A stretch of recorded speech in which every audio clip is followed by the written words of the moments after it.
नमस्कार दोस्तों।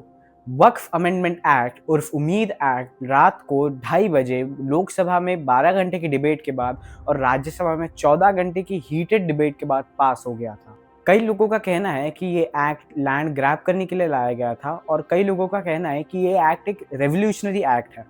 तो चलिए समझते हैं आज के इस वीडियो में कि क्या है इस एक्ट की सच्चाई। 1954 में नेहरू सरकार वक्फ एक्ट को लेकर के आई थी। ये सर एप्लीकेबल नहीं है, सो इन इफेक्ट ये रिडंडेंट हो चुका है, इसलिए सर स्टैट्यूट बुक में नहीं रहना है, इसलिए मैं ये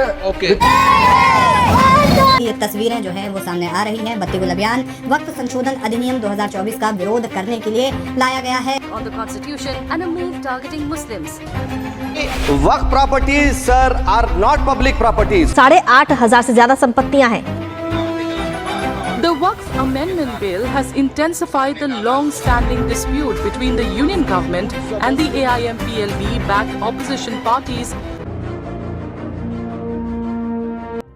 1175 AD में मोहम्मद घोरी, जो कि सेंट्रल अफगानिस्तान का रीजन जिसको गोहर भी कहा जाता है वहाँ से था, उसने मुल्तान, जो कि आज के दिन पाकिस्तान में है, उस पर अटैक किया। वहाँ के इस्माइलियास को हरा के घोरी ने मुल्तान को अपने कंट्रोल में ले लिया।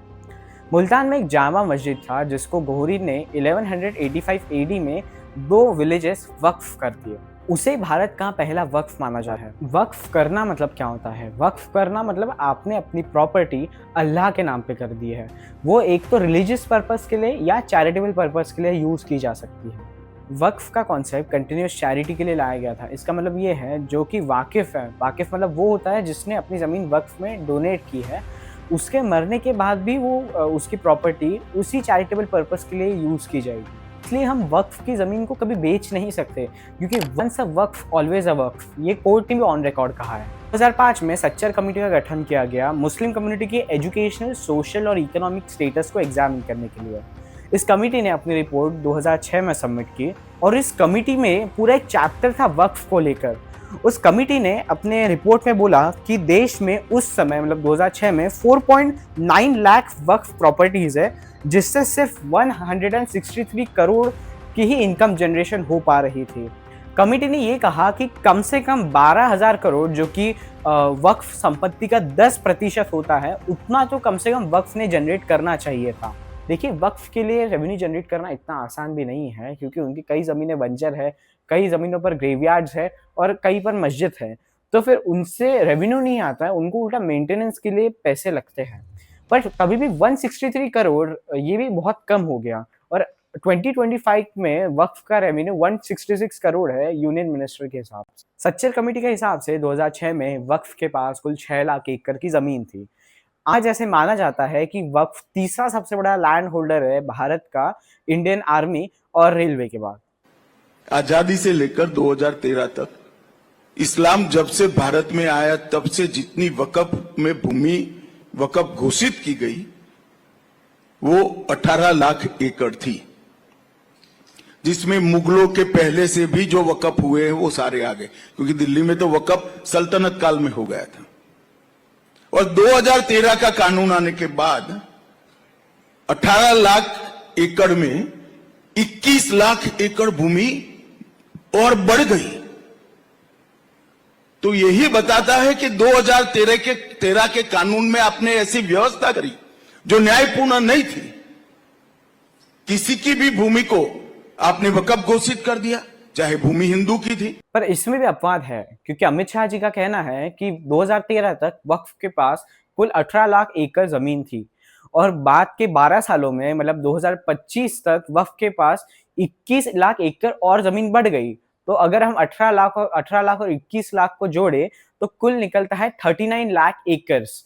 इसका मतलब ये है कि 2025 तक वक्फ के पास 39 लाख एकड़ जमीन होनी चाहिए। पर अगर हम आंकड़ों को देखें तो रेलवे के पास लगभग 12.11 लाख एकड़ जमीन है। ये प्रेस इंफॉर्मेशन ब्यूरो के हवाले से मैं आपको बता रहा हूँ और ये 2024 का ही आंकड़ा है। और आर्मी के पास 17.99 लाख एकड़ की जमीन है, ये भी प्रेस इंफॉर्मेशन ब्यूरो के हवाले से है, बट ये आंकड़ा 2022 का है। तो उनके हिसाब से वक्फ देश का सबसे बड़ा लैंड होल्डर होना चाहिए। अगर हम मिनिस्ट्री ऑफ माइनॉरिटी अफेयर्स का एक्सप्लेनर देखें ऑन वक्फ अमेंडमेंट बिल 2024, तो उसके क्वेश्चन नंबर 6 में इस चीज का आंसर दिया और वहां पे लिखा है कि 9.4 लाख एकर्स अक्रॉस इंडिया वक्फ कंट्रोल करता है। प्रेस इंफॉर्मेशन ब्यूरो के हिसाब से वक्फ के पास कुल 38 लाख एकर्स की जमीन है। अगर आप ऊपर स्क्रॉल करके देखोगे तो आपको पता चलेगा कि जो यूनिट उन्होंने यूज किया है वो एकर्स ही है, ऐसा कुछ नहीं है कि उन्होंने अलग यूनिट यूज किए मेजरमेंट के। तो अल्पसंख्यक मंत्रालय और गृह मंत्री जी को एक मेज पे बैठ के पहले डिसाइड कर लेना चाहिए कि वक्फ के पास टोटल एरिया कितना है। कमिटी ने लो इनकम के पीछे कारण भी गिनवाए हैं। कमिटी ने ये कहा है कि इंक्रोचमेंट वक्फ के लिए बहुत बड़ी प्रॉब्लम है और ये इंक्रोचमेंट सिर्फ प्राइवेट इंडिविजुअल्स ही नहीं कर रहे हैं, ये सरकारें खुद भी कर रही है। कमिटी ने ये भी कहा है कि राज्य सरकारें वक्फ बोर्ड के बिल्स पेंडिंग रख रही है। ऐसा नहीं है कि किसी सरकार ने इस प्रॉब्लम को सॉल्व करने की कोशिश नहीं की है। इंदिरा गांधी जब प्रधानमंत्री थे, उन्होंने सारे देश के मुख्यमंत्रियों को चिट्ठी लिख के कहा था कि जितनी भी सरकार ने मतलब स्टेट गवर्नमेंट ने इंक्रोचमेंट की है वक्फ के लैंड को, उसे खाली कर दे या उसे प्रॉपर किराया दिया जाए। 2013 में नेशनल वक्फ डेवलपमेंट कॉर्पोरेशन लिमिटेड की स्थापना की गई थी ताकि वक्फ की जमीनों को डेवलप किया जा सके। Waqf properties eviction of unauthorised occupants bill 2014 में लाया गया था ताकि इंक्रोचमेंट की प्रॉब्लम को सॉल्व किया जा सके। तब से वो बिल कभी पास हुआ नहीं और 2024 के अगस्त महीने में उस बिल को रिपील कर दिया गया। सरकार ने इविक्शन बिल को तो रिपील कर लिया है, बट हमें सरकार से सवाल पूछना चाहिए कि वो अब क्या स्टेप्स लेने वाली है इंक्रोचमेंट की प्रॉब्लम को सॉल्व करने के लिए। किरण रिजिजू जी ने सच्चर कमेटी का कई बार हवाला दिया है लोकसभा में बिल पेश करते वक्त, बट उन्होंने ये नहीं बताया है कि कितनी वक्फ प्रॉपर्टीज से गवर्नमेंट का इंक्रोचमेंट हटाया गया है, क्योंकि ये बात भी लिखी गई थी सच्चर कमेटी की रिपोर्ट में। होम मिनिस्टर अमित शाह जी ने यूपीए सरकार पर यह आरोप किया था कि उन्होंने दिल्ली की 123 प्रॉपर्टीज को वक्फ को डी नोटिफाई कर दिया था 2013 में। इसका जवाब इमरान प्रतापगढ़ी जी बहुत अच्छी तरह से देते हैं। सभापति महोदय, दिल्ली की जिन 123 संपत्तियों को लेकर कल माइनॉरिटी मिनिस्टर, होम मिनिस्टर साहब और अभी आदरणीय नेता सदन बात कर रहे थे, आइए उनकी सच्चाइयों पे भी बात करते हैं। 1911 में जब अंग्रेजी हुकूमत ने कोलकाता के बजाय दिल्ली को राजधानी बनाने का फैसला किया, तो रायसीना हिल्स के चारों तरफ जो मुसलमानों की ढेर सारी जमीनें थी उनको एक्वायर किया गया और लुटियन को इसकी तामीर की जिम्मेदारी सौंपी गई। लेकिन उस वक्त के मुसलमानों ने उस वक्त की अंग्रेजी हुकूमत से अपनी इबादत गाहों को बचाने के लिए लड़ाई लड़ी। मामला ब्रिटिश गवर्नमेंट तक पहुंचा। तब यह तय हुआ कि वो जो धार्मिक स्थल हैं उन्हें जस का तस रहने दिया जाएगा। इंडिया गेट के बगल वाली मस्जिद हो जाप्तागंज, सुनहरी बाग मस्जिद हो, पार्लियामेंट रोड वाली मस्जिद हो, ऐसी 123 संपत्तियों के मैनेजमेंट के लिए 1913 में मुसलमान वक्फ वैलिडेशन एक्ट बना और उसके बाद एक नया शहर बसाया गया जिसे लुटियंस जोन का नाम दिया गया। फिर 1943-45 के बीच एक और समझौता हुआ आजादी से पहले, उसके तहत काफी सारी वक्फ जायदादों को सुन्नी मजलिस औकाफ बनाकर उसके अंडर किया गया ताकि उसकी देखरेख की जा सके। गृह मंत्री जी 2 दिन से सदन में जो बात कह रहे हैं वो दरअसल 123 संपत्तियां उसी सुन्नी मजलिस औकाफ के तहत आती है। सभापति महोदय, आजाद भारत आजाद हुआ। आजादी के बाद भारत में 1954 में वक्फ एक्ट लागू हुआ, जिसकी धारा 9 के तहत 1964 में केंद्रीय वक्फ काउंसिल का गठन हुआ। दिल्ली की वही 123 प्रॉपर्टीज को 1970 में सर्वे गजट करके गजट नोटिफाई किया गया। इसके निपटारे के लिए पूर्व प्रधानमंत्री इंदिरा जी के द्वारा 1974 में एक बर्नी कमेटी बनाई गई। बर्नी कमेटी ने 1976 में इन 123 संपत्तियों को दिल्ली वक्फ बोर्ड की संपत्ति होने की रिपोर्ट सौंपी। उस रिपोर्ट के आधार पर 1984 में कांग्रेस सरकार ने उन 123 प्रॉपर्टीज को दिल्ली वक्फ बोर्ड को सौंपने का फैसला किया, जिसके खिलाफ विश्व हिंदू परिषद कोर्ट गई। मामला 2011 तक पेंडिंग रहा। फिर 2011 में कोर्ट ने सरकार को आदेशित किया कि इसका निपटारा करो। तब 2013 में तत्कालीन यूपीए सरकार ने दिल्ली की उन्हीं 123 जायदादों को बर्नी कमेटी की सिफारिशों के मुताबिक वक्फ बोर्ड के हवाले किया। यही वो प्रॉपर्टीज हैं जिनके नाम से गृह मंत्री जी कल से कांग्रेस को कोस रहे हैं। होम मिनिस्टर साहब को पूछा जाना चाहिए कि उनकी सरकार क्या कर रही है इंक्रोचमेंट की प्रॉब्लम को सॉल्व करने के लिए। कम से कम कांग्रेस सरकार ने वक्फ को अपनी जमीन पर लौटा दी थी। बीजेपी सरकार ने इविक्शन बिल को भी रिपील कर दिया। उनके minority affairs minister government encroachment का नाम तक नहीं लेते हैं लोकसभा में। ऐसी कोई उसके बाद रिपोर्ट भी नहीं आई है जो हमें इंक्रोचमेंट का स्टेटस बता पाए वक्फ प्रॉपर्टी पर, एक्सेप्ट वामसी पोर्टल जो कि 2010 में लॉन्च किया गया था सारी वक्फ प्रॉपर्टी का डेटा अपलोड करने के लिए इंटरनेट पर। अगर हम वामसी पोर्टल को ओपन करके देखें तो हम उसमें देख सकते हैं कि 58,000 इमूवेबल प्रॉपर्टीज पर इंक्रोचमेंट तो है ही, बट उसी के साथ लगभग 50% जमीन जो वक्फ के पास है उसकी इंफॉर्मेशन ही अवेलेबल नहीं है गवर्नमेंट के पास। तो ऐसा भी हो सकता है कि वो ज्यादातर जमीन जिसकी इंफॉर्मेशन अवेलेबल ना हो वो भी इंक्रोच्ड ही हो। अगर हम वामसी पोर्टल को और एक्सप्लोर करें तो हम स्टेट वाइज डेटा भी निकाल सकते हैं और हर स्टेट का फाइनेंशियल रिपोर्ट डेटा भी दिया हुआ है उस पोर्टल पे। आप अपनी स्क्रीन पर देख पा रहे होंगे यूपी, हरियाणा, छत्तीसगढ़ के फाइनेंशियल रिपोर्ट्स, और उसमें नेट प्रॉफिट बिल्कुल जीरो है। उन वक्फ के अधिकारियों को पूछा जाना चाहिए कि उन्हें कैसा लग रहा था जब बैलेंस शीट में हजारों करोड़ की संपत्ति दिखे और प्रॉफिट एंड लॉस अकाउंट में जीरो दिखे। सरकार का दावा है कि वो जीआईएस सिस्टम यानी ज्योग्राफिकल इंफॉर्मेशन सिस्टम का प्रयोग करती है वक्फ प्रॉपर्टी को इंक्रोचमेंट से बचाने के लिए, जो कि एक सैटेलाइट बेस्ड सिस्टम है जिससे लेआउट्स और कोऑर्डिनेट्स मार्क कर दिए जाते हैं वक्फ प्रॉपर्टी के। पर हमें सरकार से सवाल पूछना चाहिए कि जब जमीन पर रहकर ही 50% वक्फ की जमीन की इंफॉर्मेशन हमें नहीं मिल पा रही है तो क्या हमें सैटेलाइट तक जाना चाहिए? पहले 50% जमीन का तो हिसाब लगा ले सरकार, फिर बाद में सैटेलाइट पर जाए। किरण रिजिजू जी को ये बताना चाहिए था कि वो एनडब्ल्यूडीसी का क्या करने वाले हैं, क्या वो इस कंपनी को बंद करने वाले हैं, वो वामसी पोर्टल का क्या करने वाले हैं जिससे 50% इंफॉर्मेशन ही अवेलेबल नहीं है। अगर वो भरने वाले हैं तो ये बता देना चाहिए था या उसको बंद कर देना चाहिए था। वक्फ बोर्ड को लेकर लोगों में एक बहुत गलत परसेप्शन है कि वो एक state within the state है। Waqf Act is a parallel government being run. It has its own legislature in the form of board. It has its own executive in the form of a surveyor, and it has its own judiciary in the form of a tribunal. उस पर कोई judicial oversight नहीं है और उसने अगर एक बार बोल दिया कि ये जमीन मेरी है तो वो जमीन वक्फ की हो गई। बट ये परसेप्शन बहुत गलत है, क्योंकि देखिए वक्फ एक्ट 1995 के सेक्शन 83 क्लॉज 9 में लिखा हुआ है कि वैसे तो कोई अपील लाए नहीं कर सकती ट्राइब्यूनल के ऑर्डर के खिलाफ, पर उसमें एक एक्सेप्शन है कि हाई कोर्ट को अगर खुद से लग रहा है कि ये ऑर्डर ट्राइब्यूनल का गलत है तो हाई कोर्ट खुद से जाकर उसको एग्जामिन कर सकता है, या जो पर्सन एग्रीव्ड है, मतलब जिसके साथ वक्फ बोर्ड का डिस्प्यूट हुआ है, उसको लगता है कि ये जो ऑर्डर है ट्राइब्यूनल ने सही नहीं दिया हुआ है तो वो हाई कोर्ट जा सकता है या वक्फ बोर्ड खुद हाई कोर्ट जा सकता है। तो ऐसा कुछ नहीं है कि जुडिशियल ओवरसाइट नहीं है, तो ऐसा नहीं है कि ट्राइब्यूनल का डिसीजन फाइनल होता है। हम ट्राइब्यूनल के डिसीजन को भी हाई कोर्ट में चैलेंज कर सकते हैं, और ट्राइब्यूनल बनाए ही इसलिए गए थे ताकि स्पीडी ट्रायल्स हो, क्योंकि अगर ये केसेस नॉर्मल सिविल कोर्ट में जाने लग गए तो उन पर पहले ही बहुत लोड है केसेस का, जिससे उन पर लोड और बढ़ जाएगा। ऐसे आर्मी के भी ट्राइब्यूनल्स होते हैं, नेशनल ग्रीन ट्राइब्यूनल्स भी होते हैं, इनकम टैक्स के ट्राइब्यूनल्स भी होते हैं, और लोगों को ये भी लगता है कि वक्फ ट्राइब्यूनल बायस्ड है, पर वो भी गलत है, क्योंकि सेक्शन 83 के क्लॉज 4 में दिया हुआ है कि जो ट्राइब्यूनल में रहेगा वो एक डिस्ट्रिक्ट कोर्ट जज रहेगा, एक एडिशनल डिस्ट्रिक्ट मैजिस्ट्रेट के इक्विवेलेंट पोस्ट वाला कोई रहेगा और एक मुस्लिम लॉ का जानकार रहेगा। तो इसमें भी तो सरकारी अधिकारी ही रहेंगे, तो वक्फ ट्राइब्यूनल बायस्ड कैसे हुआ? ऐसा तो नहीं है कि वक्फ बोर्ड के जो मेंबर्स है वो खुद ही इस ट्राइब्यूनल के मेंबर है, उनका तो कुछ रोल ही नहीं है इसमें। ऐसा नहीं है कि लोगों के दिमाग में खुद से परसेप्शन आया है, ये बीजेपी ने बहुत सिस्टमैटिकली परसेप्शन लोगों के दिमाग में डाला हुआ है। जैसे Waqf state within the state है, उसे कोई हाथ नहीं लगा सकता, वो लॉ के भी ऊपर है, वो आपकी जमीन हड़प सकता है।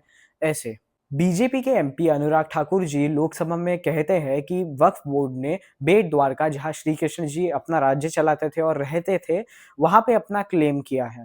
बेट द्वारका के 2 द्वीपों पर दावा ठोक दिया है। क्या भगवान कृष्ण से पहले इस्लाम धर्म आ गया था क्या? पर जामनगर के बीजेपी के एमपी ने खुद इसे कहा था कि ये गलत है, इसमें कोई सच्चाई नहीं है। इस पर एक 3 मिनट का फैक्टली का फैक्ट चेक वीडियो है, आप इसे देख सकते हैं, डिस्क्रिप्शन बॉक्स में इसके लिंक है। आपने ये बात न्यूज में भी सुनी होगी, और किरण रिजिजू जी ने लोकसभा में ये बताया कि तमिलनाडु में एक गांव है, हिंदू गांव है, जिस पर वक्फ बोर्ड ने अपना पूरे गांव पर क्लेम कर लिया है। बट ये बात झूठ है, इस पर एक फैक्ट चेक वीडियो मैं डिस्क्रिप्शन बॉक्स में दे दूंगा।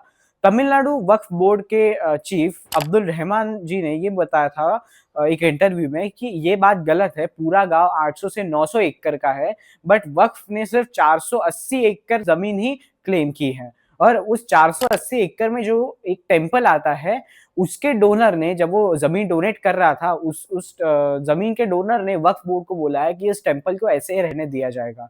क्योंकि डोनर के पास ये अधिकार होता है कि वो ज़मीन किस काम के लिए यूज़ की जाएगी, वो डोनर खुद डिसाइड कर सकता है। When you introduced this bill, you said what prompted to introduce this bill.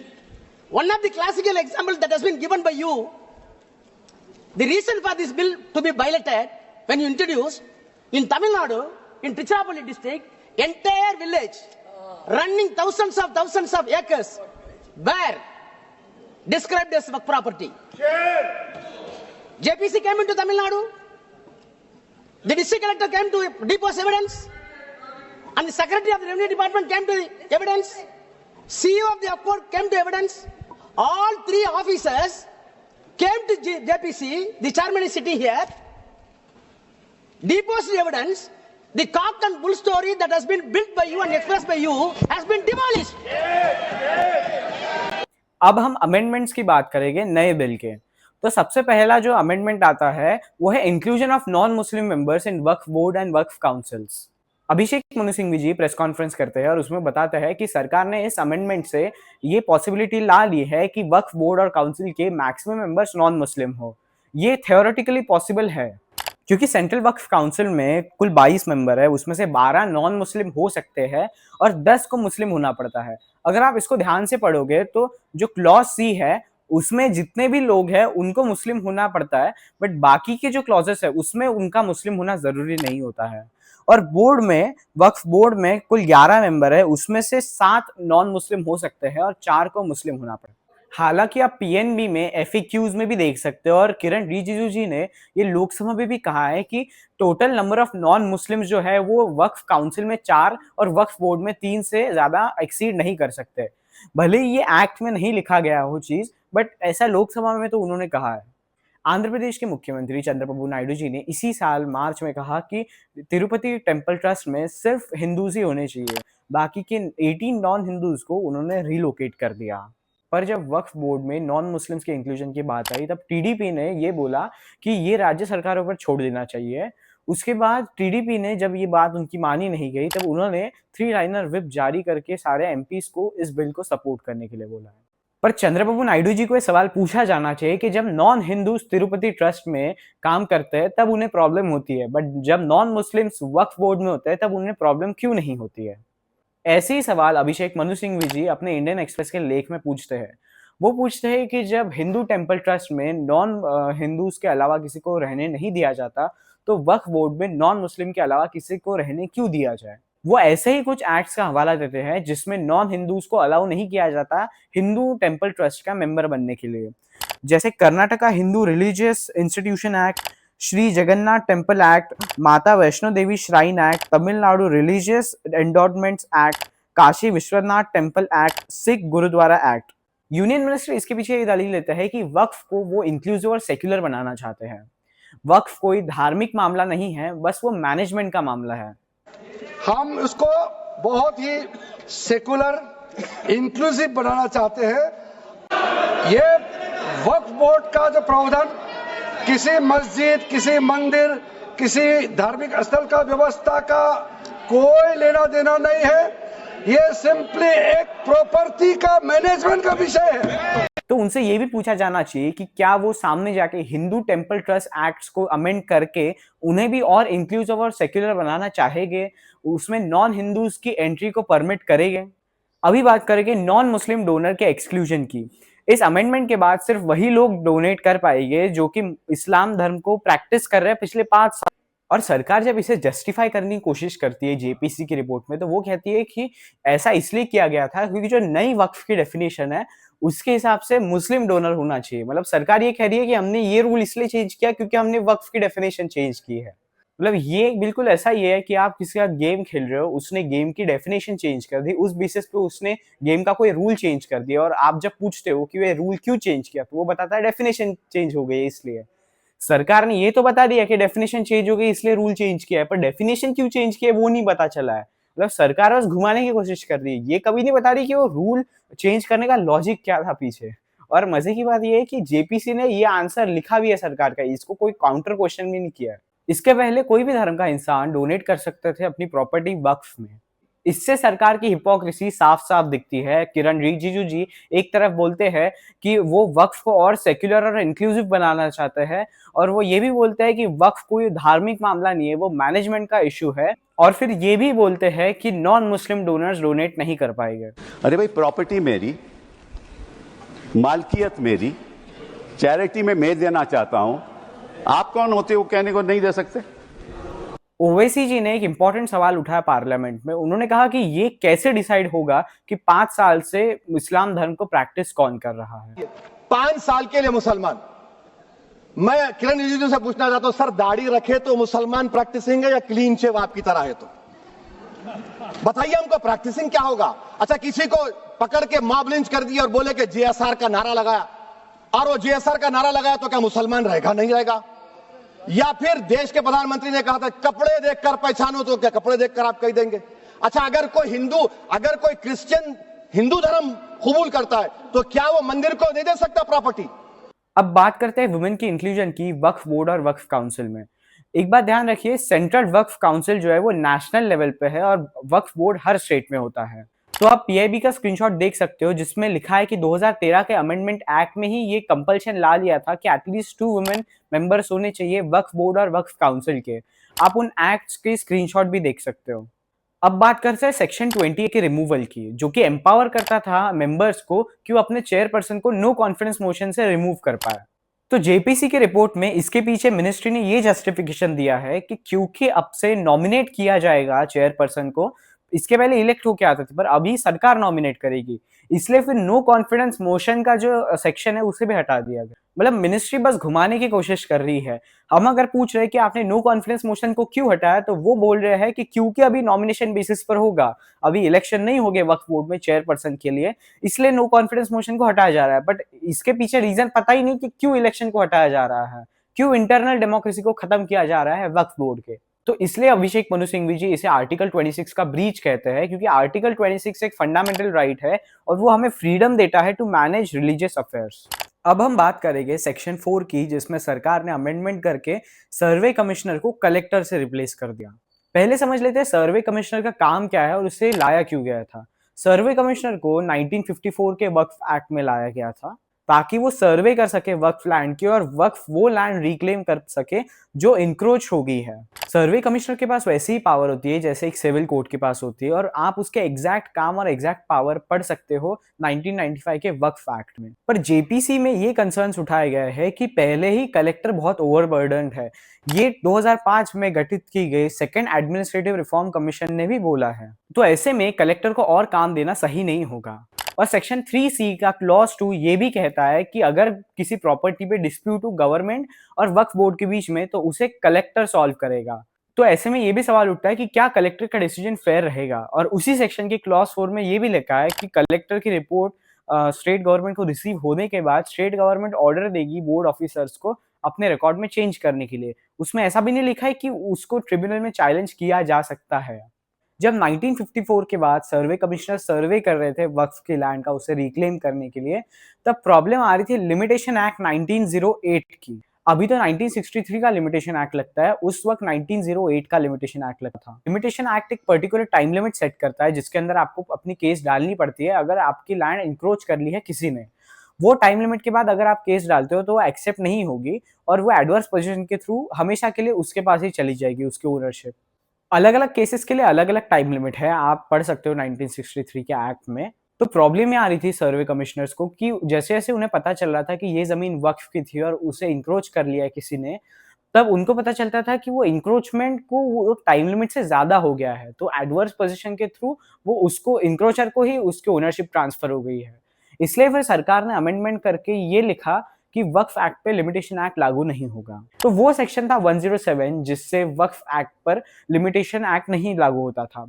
पर इस अमेंडमेंट के बाद 107 को रिमूव कर दिया गया और इसके बाद लिमिटेशन एक्ट भी लागू होने वाला है वक्फ की प्रॉपर्टी पर इससे ये कंसर्न्स उठते हैं कि जो लैंड पहले से ही इंक्रोच हो चुकी है उन्हें कैसे रिकवर किया जाएगा।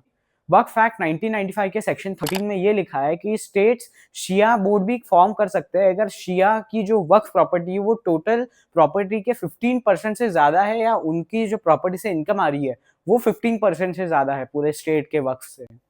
इसलिए यूपी और बिहार में शिया और सुन्नी 2 वक्फ बोर्ड है। और सरकार ने इस अमेंडमेंट में सेक्शन 13 के क्लॉज 2A को सब्स्टिट्यूट करके ये भी लिखा है कि बोहरा और आगा खानी मुस्लिम्स के लिए एक अलग वक्फ बोर्ड बनाया जा सकता है। पर जेपीसी की रिपोर्ट में प्रदेश वक्फ बोर्ड ने ये कहा है कि ये गलत है क्योंकि इससे मुस्लिम्स को डिवाइड करने की कोशिश की जा रही है। शिया और सुन्नी को अलग इसलिए किया गया था क्योंकि वो अलग-अलग एथिक्स से रूल किए जाते हैं। बट बोहरा और आगा खानी जो है वो शिया एडिक्ट से ही गवर्न होता है। सरकार ने सेक्शन 40 को रिमूव कर दिया है। इसको इंट्रोड्यूस करते हुए किरण रिजिजू जी इसे ड्रैकोनियन सेक्शन बोलते हैं। सेक्शन 40 सबसे ड्रैकोनियन प्रोविजन इस एक्ट में था तो सेक्शन 40 था। सेक्शन 40 के तहत वक्फ बोर्ड, आप लोग बार बार कहते हैं ना ये ऐसा नहीं है, ऐसा ही है। सेक्शन 40 में किसी भी जमीन को आप वक्फ प्रॉपर्टी डिक्लेयर कर देता था। वो किरण रिजिजू जी इसे एक लैंड ग्रैब करने का टूल पोर्ट्रे करते हैं लोकसभा में। बट देखते हैं इसमें एक्चुअली लिखा क्या है। सेक्शन 40 क्लॉज 1 में ये लिखा है कि बोर्ड अपने आप से जाके इंफॉर्मेशन किसी भी जमीन का कलेक्ट कर सकता है अगर उसके पास कोई रीजन हो ये बिलीव करने का कि वो वक्फ की लैंड है जिसे इंक्रोच कर लिया है। और वो ये डिसाइड कर सकता है कि वो वक्फ की लैंड है कि नहीं, और वो ये भी डिसाइड कर सकता है कि वो शिया वक्फ की लैंड है या सुन्नी वक्फ की लैंड है। पूरी इंक्वायरी करने के बाद वक्फ बोर्ड ये डिसीजन ले सकता है। बट उसके क्लॉज 2 में ये भी लिखा है कि ट्राइब्यूनल उसके डिसीजन को रिवोक या मॉडिफाई भी कर सकता है। पर ये पावर वक्फ बोर्ड से छिन गई है और मुझे तो ऐसा लगता नहीं है कि वक्फ बोर्ड किसी की जमीन हड़प सकता है। पहले अपनी जमीन तो इंक्रोचमेंट से छुड़ा ले, फिर बाद में वो किसी की जमीन के बारे में सोचेगा। सेक्शन 3 के बाद सरकार ने सेक्शन 3B जोड़ा है और उस सेक्शन में ये लिखा है कि इस एक्ट से जितने भी वक्फ पहले रजिस्टर हो चुके हैं, इसका मतलब ये है कि देश में जितने भी वक्फ है, चाहे वो 500 साल पुराना हो या 300 साल पुराना हो, उन सबको 6 महीने के अंदर एक पोर्टल पे रजिस्टर करना होगा। सेक्शन 3B के क्लॉज 2 में उसमें कौन से डिटेल्स चाहिए और प्रॉपर्टी की वो भी लिखा हुआ है और उसमें ये भी एक्सेप्शन दिया हुआ है कि ट्राइब्यूनल को अगर लगता है तो मुतावली ट्राइब्यूनल को एक एप्लीकेशन दे के ये टाइम पीरियड को और 6 महीने से बढ़ा सकता है। बट इसे और 6 महीने से ज़्यादा बढ़ाया नहीं जा सकता, मतलब मैक्सिमम 1 साल में सारी इन्फॉर्मेशन एक पोर्टल पे होगी। सरकार ये भी एक्सपेक्ट कर रही है कि name address of creator of waqf, mode and date of such creation को भी जोड़ा जाए उस रजिस्ट्रेशन के साथ हर एक प्रॉपर्टी के। पर क्या ये पॉसिबल है? 300-400 साल पहले जिस भी आदमी ने वक्फ में अपनी ज़मीन डोनेट की होगी, उसका एड्रेस, उसके नाम और उस दिन का कागज़ कैसे लाएगी वक्फ बोर्ड? वामसी पोर्टल को भी 2010 में बनाया गया था और उसको आज बने हुए 15 साल हो चुके हैं। तभी भी सरकार के पास उसकी आधी प्रॉपर्टी की इन्फॉर्मेशन तो है नहीं ना। तो सरकार ये कैसे एक्सपेक्ट कर सकते हैं वक्फ बोर्ड से कि वो मैक्सिमम 1 साल में सारी इन्फॉर्मेशन ला लेगा? सरकार ने वक्फ बाय यूज़र को भी हटाया है। वक्फ बाय यूज़र ये कहता है कि अगर कोई भी ज़मीन कई सालों से किसी भी इस्लामिक पर्पस के लिए यूज़ की जा रही हो, तो उसे वक्फ बोर्ड क्लेम कर सकता है और उसे वो ले सकता है। ये लाया ही इसलिए था क्योंकि मस्जिदों की मैनेजमेंट वक्फ को सौंपी जा सके, भले ही वो वक्फ की ज़मीन ना हो। पर इसके बाद ये कंसर्न्स उठाए गए थे लोकसभा में कि उन ज़मीनों का क्या होगा जो वक्फ बाय यूज़र से ही वक्फ में लाए गए हैं। सरकार ने ये कह के आश्वस्त किया है कि ये जो एक्ट है ये प्रोस्पेक्टिव है, रेट्रोस्पेक्टिव नहीं, मतलब इसका इफेक्ट सामने देखा जाएगा, पीछे नहीं। तो जितने भी पहले वक्फ बाय यूज़र से लैंड रजिस्टर किए गए हैं उन्हें कुछ नहीं होगा। पर इसके बाद ये कंसर्न्स उठाए गए कि उन ज़मीनों का क्या होगा जो अभी डिस्प्यूट में है, भले ही वो 400 साल पहले वक्फ बाय यूज़र से वक्फ ने ले लिए थे, बट अभी वो डिस्प्यूट में है। सेक्शन 52A उन लोगों की पनिशमेंट की बात करते थे जो कि वक्फ की परमिशन के बिना एक तो वक्फ प्रॉपर्टी को एलियनेट कर देते थे या उन पर अपना कंट्रोल जमा लेते थे। उनके लिए रिग्रेस इम्प्रिजनमेंट ये शब्द यूज किया गया था, बट अभी रिग्रेस को हटा के सिर्फ इम्प्रिजनमेंट बोला गया है। कई लोगों का बोलना है कि इससे वक्फ एक्ट और डाइल्यूट कर दिया है सरकार ने। पहले ही इंक्रोचमेंट की प्रॉब्लम इतनी है वक्फ बोर्ड में, और अगर हम इसे डाइल्यूट करेंगे तो ये वक्फ बोर्ड के लिए अच्छा नहीं होगा। सरकार ने वक्फ अल औलाद में अमेंडमेंट करके वुमेन इनहेरिटेंस राइट को और स्ट्रेंथन किया है। वक्फ अल औलाद मतलब ये होता है कि जब पर्सन अपनी ज़मीन को वक्फ कर देता है तब उससे जितनी भी इनकम जनरेट होती है वो उसकी फैमिली को ही मिलती है, और वो तब तक उसकी फैमिली को मिलती रहती है जब तक उसकी लाइन ऑफ सक्सेशन ख़त्म नहीं होती। उसकी लाइन ऑफ सक्सेशन ख़त्म होने के बाद वो फिर नॉर्मल वक्फ बन जाती है। आनंद रंगनाथन जी एक डिबेट में सेक्शन 8 का मुद्दा उठाते हैं। सेक्शन 8 ये कहता है कि वक्फ के जो भी सर्वे होंगे उसका कॉस्ट स्टेट बेयर करेगा। वो उसे एक डायरेक्ट ब्रीच बताते हैं आर्टिकल 27 का, जो कि एक फंडामेंटल राइट है। और आर्टिकल 27 ये कहता है कि किसी भी पर्सन को कंपेल नहीं किया जा सकता है एक कंपलसरी टैक्स पे करने के लिए किसी भी एक पर्टिकुलर रिलीजन के प्रमोशन के लिए। हालांकि ऐसा बिल्कुल नहीं है कि वक्फ के सर्वे के लिए एक अलग से 1-2% किसी पर टैक्स लगाया जा रहा हो सरकार की तरफ से, पर तभी भी इनका कहना है ऐसा नहीं करना चाहिए, जो कि मुझे लगता है सही है। क्यों सरकार वक्फ के सर्वेस के लिए कॉस्ट बेयर करे? कुछ लोग इसके पीछे ये दलील दे सकते हैं कि वक्फ के पास फिलहाल पैसा नहीं है, इसलिए स्टेट को उसको फाइनेंशियली मदद करनी चाहिए सर्वेस करा के। बट ये गलत है। हम अगर एक्ट में ही लिख दे रहे हैं कि स्टेट को मदद करनी पड़ेगी वक्फ को, मतलब हम मान ले रहे हैं लॉ के थ्रू ही कि वक्फ हमेशा कंगाल रहने वाला है। आइडियली वक्फ को सेल्फ सस्टेनिंग होना चाहिए था, बट कुछ कारणों की वजह से वक्फ सेल्फ सस्टेनिंग नहीं है। क्या कोई ऐसी और धर्म की संस्थाएं हैं जिसका खर्च सरकार उठा रही है? जिसका जवाब है नहीं। वो सेक्शन 101 का भी मुद्दा उठाते हैं, जो कहता है कि सर्वे कमिश्नर, जिसको अभी कलेक्टर से रिप्लेस कर दिया है, member of the board, every officer and every auditor of the board should be treated as civil servant. But क्या ये सही है? क्या किसी और धर्म के बोर्ड मेंबर्स को सिविल सर्वेंट जैसा ट्रीट किया जाता है? तो वो पूछते हैं कि इक्वालिटी बिफोर लॉ कहाँ गया? अगर हम सुप्रीम कोर्ट के अपडेट्स देखें वक्फ केस के, तो 17 अप्रैल को सुप्रीम कोर्ट ने स्टे लगाया था removal of Waqf by user amendment का, और उन्होंने इस पर भी स्टे लगाया कि किसी को भी अभी वक्फ बोर्ड और वक्फ काउंसिल में अपॉइंट नहीं किया जा सकता। 5 मई की हियरिंग में सरकार ने यह बोला कि वक्फ के पास 39 लाख एकड़ जमीन है, पर इस पर डिस्प्यूट हो गया है क्योंकि जो वक्फ अमेंडमेंट बिल के विरोध में लॉयर्स थे, उन्होंने बोला ये आंकड़ा सही नहीं है सरकार का। 15 मई की हियरिंग को सुप्रीम कोर्ट ने बोला कि वो मैटर 20 मई को सुनेंगे, और उन्होंने जो स्टेज लगाए थे उन्हें भी हटाया नहीं है। और जहां तक सॉल्यूशंस की बात है, मुझे नहीं लगता किसी भी एक्ट से वक्फ बोर्ड के प्रॉब्लम सॉल्व होने वाले हैं। पहले सरकार को जो उन्होंने वक्फ लैंड पर इंक्रोचमेंट की है, जो सरकारी इंक्रोचमेंट है, उसे हटाना चाहिए, तभी प्राइवेट इंडिविजुअल्स हटाएंगे। अगर प्राइवेट इंडिविजुअल्स को पता है कि ज्यादातर इंक्रोचमेंट सरकार खुद ही कर रही है, तो वो फिर क्यों अपने इंक्रोचमेंट छोड़ेंगे? और जहां तक करप्शन की बात आती है, तो करप्शन रोकने के लिए प्रिवेंशन ऑफ करप्शन एक्ट भी है, वो भी कहता है करप्शन नहीं करना चाहिए। बट करप्शन रुका है क्या? सिर्फ वक्फ की बात नहीं कर रहा हूँ, बाकी जगहों पे भी करप्शन रुका है क्या हमारे देश में? जिसका जवाब है नहीं, क्योंकि करप्शन रोकने के लिए एजेंसीज होती है, ना कि एक्ट। और आज के दिन एजेंसीज अपोजिशन लीडर्स के पीछे ही पड़ी है। धन्यवाद वीडियो देखने के लिए। वीडियो कैसा लगा बताइएगा। मिलते हैं अगले वीडियो में।